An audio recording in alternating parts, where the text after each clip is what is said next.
Selamat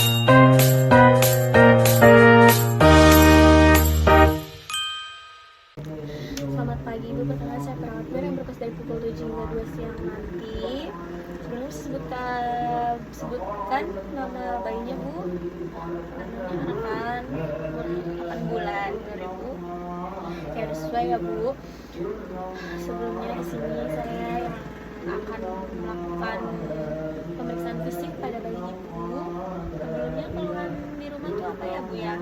Keluhan di rumah. Oh, diare. Iya. Nanti kita akan periksa adiknya. Saya minta bantuan Ibu untuk mendampinginya juga ya Bu. Nanti kita akan periksa apa masalahnya dan tindakan apa yang akan segera kita lakukan untuk bayinya, untuk bayi Ibu. Waktunya sekitar 30 menit, 15 sampai 30 menit. Apakah Ibu bersedia? Bersedia, saya siapkan alat terlebih dahulu ya Bu. Sini siapkan alat, lalu setelah cuci tangan 5 langkah kita siapkan alat, dan tindakan yang pertama kita melakukan tindakan antropometri, yaitu menimbang berat badan terlebih dahulu. Sini kita menimbang berat badan. Ibu, saya sebelumnya izin untuk membuka baju bayinya ya Bu. Kita akan timbang duluan kayaknya.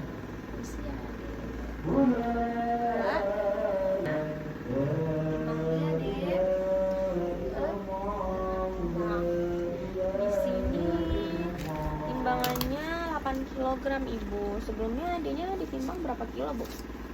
9. Jadi ada penurunan berat badan ya, karena efek diare juga.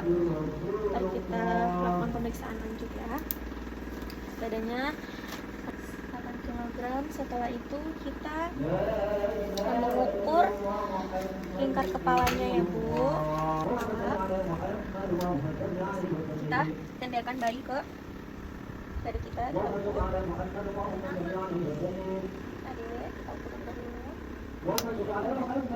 Sini lingkar kepalanya 42.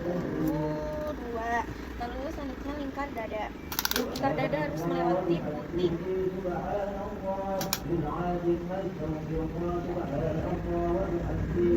Di sini lingkar dadanya 43. Selanjutnya lingkar lengan atas.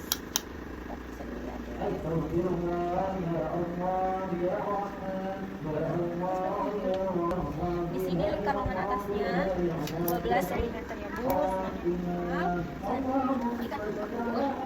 Nah, lalu selanjutnya kita akan melakukan pemeriksaan tanda-tanda vital ya Bu. Tanda-tanda vital kita tesnya terlebih dahulu. Ibu, nanti saya minta tolong bantu adiknya untuk memegangi tangannya ya Bu, saya Mas. Saya periksa ya Bu. Maaf. Tolong bantu. Lalu selanjutnya di sini suhunya normal ya Bu, di 37,3 suhunya. Lalu selanjutnya kita memeriksa nadinya terlebih dahulu. Kita akan memeriksa nadinya ya Bu, nadinya. Bisa ada. Di sini nadinya normal ya Bu. Nadinya di sini nadinya normal ya Bu, di 120 kali per menit. Selanjutnya saya akan memeriksa pernapasannya. Pernapasan biasanya pada bayi di bagian perut, karena rata-rata bayi itu bernapas menggunakan perut. Saya akan menggunakan tangan saya selama 1 menit gitu. Baik, di sini pernapasannya juga normal ya Bu, di 30 kali per menit. Semuanya tanda-tanda vitalnya normal. Bu, selanjutnya di sini saya akan melakukan pemeriksaan fisik head to toe dari kepala sampai kaki. Di bagian kepala kita memeriksa bentuk kepala. Kita periksa bentuk kepalanya. Kita periksa bentuk kepalanya. Setelah kita periksa, kita lihat kebersihan rambutnya. Setelah kita lihat kebersihan rambut, kita raba ubun-ubunnya atau fontanel. Kita raba ubun-ubun besar. Setelah itu kita catat apakah ada cekungan atau tidak di bagian ubun-ubunnya. Pada bayi ini tidak ada cekungan di bagian ubun-ubunnya. Jadi kita catat terlebih dahulu. Normal. Lalu setelah itu di bagian mata kita periksa apakah mata cekung, yaitu tandanya dehidrasi. Lalu kita memeriksa konjungtivanya. Kita periksa konjungtivanya di sini ya. Kita periksa konjungtivanya pada bayi, apakah ada anemis atau pucat atau tidak. Terus dengan memancing konjungtivanya dengan memancing menggunakan mainan. Ya, kemudian sambil kita cek konjungtivanya apakah ada anemis atau pucat atau tidak.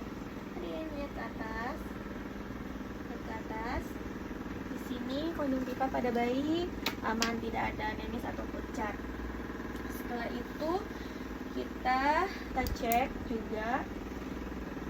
Selanjutnya kita cek bagian hidung. Yang pertama kita cek kebersihan hidungnya, kita cek menggunakan pen light, kita cek kebersihannya, kita lihat apakah ada pembakaran atau tidak, kita cek juga simetris atau tidak. Di sini normal, tidak ada pembengkakan dan hidungnya bersih. Selanjutnya kita periksa di bagian mulut.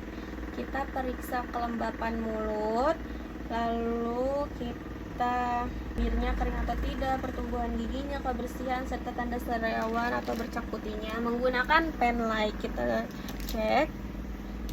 Sini kita cek kebersihan mulutnya. Apa ya, Dek? Kita buka dulu. Di sini mulutnya bersih, lalu giginya tidak ada masalah juga, bibirnya juga tidak pucat dan lembab. Di bagian mulut tidak ada masalah atau normal. Selanjutnya kita hair atau kelenjar wipea. Kita meraba area leher, lalu kita meminta anak melihat ke bawah dengan menggunakan pancingan mainan, seperti misalkan ini. Adek, nih mainan ya, tuh. Boleh bisa dibantu oleh ibunya, seperti ibunya yang mancing untuk si adiknya tuh melihat ke bawah. Di sini ceritanya dipancing oleh ibunya. Jadi kita di sini fokus untuk meraba bagian leher. Kita raba bagian leher. Terus area ketiak. Area ketiak kita raba, ada apakah ada benjolan atau tidak, terus simetris atau tidak juga. Setelah itu di bagian selangkangan juga untuk mendeteksi pembesaran kelenjar di selangkangan. Di sini normal ya, semuanya normal, tidak ada kelenjar, tidak ada benjolan, dan dua-duanya simetris. Nah, selanjutnya kita akan melakukan pemeriksaan fisik menggunakan IPPA atau infeksi, palpasi, perkusi, dan auskultasi. Yang pertama kita buka terlebih dahulu bajunya yang di bagian dada. Izin ibu ya bu, saya buka baju adiknya lagi untuk melakukan pemeriksaan di bagian dada. Nanti kita infeksi. Infeksi itu kita melihat apakah ada luka, apakah dada simetris atau tidak. Lalu setelah itu apakah ada benjolan atau tidak. Di sini dada bayi normal, tidak ada benjolan dan simetris. Lalu selanjutnya kita lakukan palpasi. Di sini kita meraba dada, apakah ada benjolan juga, terasa ada benjolan atau tidak. Lalu apakah dadanya simetris juga atau tidak. Dan kita rasakan ekspansi kesimetrisan dinding dada. Di sini normal dan simetris. Selanjutnya kita ke bagian perkusi. Perkusi menggunakan sela diiga seluruh lapang paru. Ini kita akan melakukan perkusi di sela iga. Jadi tangan kita seperti ini. Karena ini bonekanya sangat kecil.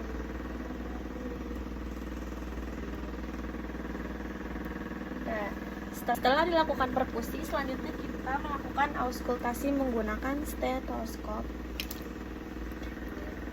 Kita dengarkan suaranya, apakah suara napasnya normal, apakah vaskular atau ada abnormal seperti suara wheezing dan lain-lain. Selanjutnya kita periksa di bagian paru, ada di intrakosta. Selanjutnya di area lapang paru di midclavikula kanan dan kiri.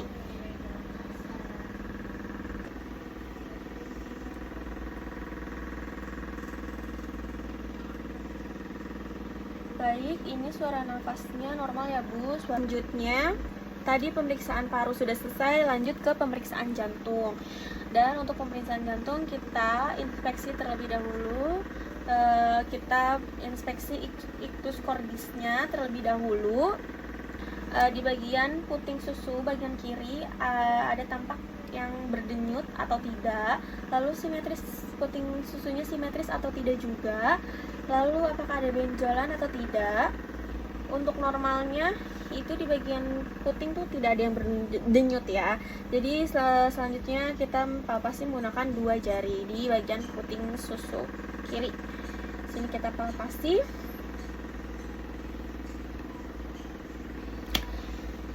Nah, ini teraba denyutan. Jika teraba denyutan, kita palpasi. Jika normal ada denyutan dan kita raba. Jika teraba denyutan, kita palpasi. Ini tuh ada di sela iga keberapa. Normalnya tuh ada di sela iga ketiga atau mid clavicula kiri. Ini tulus cordisnya teraba, yang artinya normal ya Bu. Kita perkusi di bagian dada kiri dan kanan bagian atas. Setelah kita perkusi hasilnya pekat ya Bu. Lalu setelah itu kita lakukan auskultasi kembali gunakan stetoskop. Jadi kita auskultasi di parasternal kanan dan kiri di sela iga kedua di bagian sini.